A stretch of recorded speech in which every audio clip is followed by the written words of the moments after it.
You are in the house of Elrond. And it is 10 o'clock in the morning. On October the 24th, if you want to know. Gandalf. Yes, I'm here. And you're lucky to be here, too. A few more hours, and you would have been beyond our aid. But you have some strength in you, my dear Hobbit. Hello fellow Tolkien fans and welcome to my channel. Today on this most auspicious of holidays, we are going to discuss the settlement of Rivendell, its strengths, weaknesses, and its history. It's definitely not a niche category when it comes to Tolkien, however it has a rich history and most only think of it as a stopping point in The Hobbit and Lord of the Rings. During the Second Age, when Sauron had deceived the free peoples of Middle-earth, the war between the elves and Sauron erupted. Eregion, the area of land west of the Misty Mountains, was invaded by Sauron's forces as there was a large number of elves and elven enclaves within. The High King of the Noldor, Gil-galad, ruled in Lindon, Lindon being the westernmost coastland, west of Eregion and the Blue Mountains. Gil-galad sent his lieutenant and herald, Elrond Half-Elven, to Eregion with reinforcements to aid the elves, the most famous being Celebrimbor.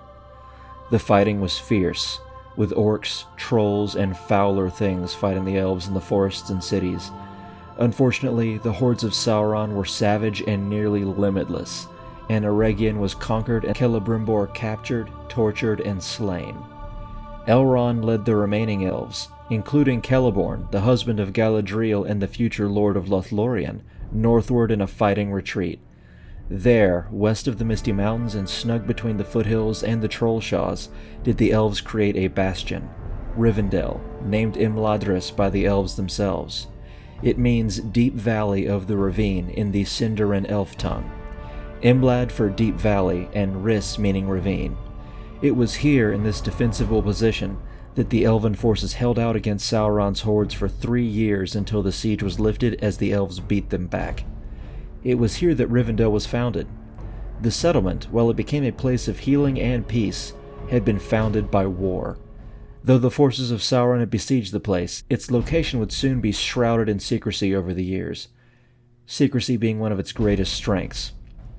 Rivendell never had nor needed high walls, as the mountains and hills not only protected natural barriers, but hid it from prying eyes.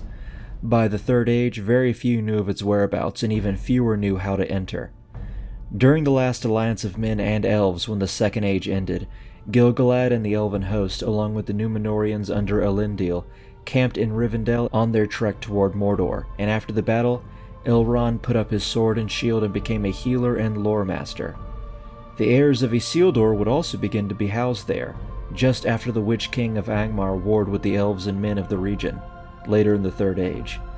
There, for nearly 2,000 years after, Elrond would practice his healing crafts and collect knowledge of all races, until an unlikely host of dwarves, a hobbit, and a wizard whom Elrond knew marched into Rivendell.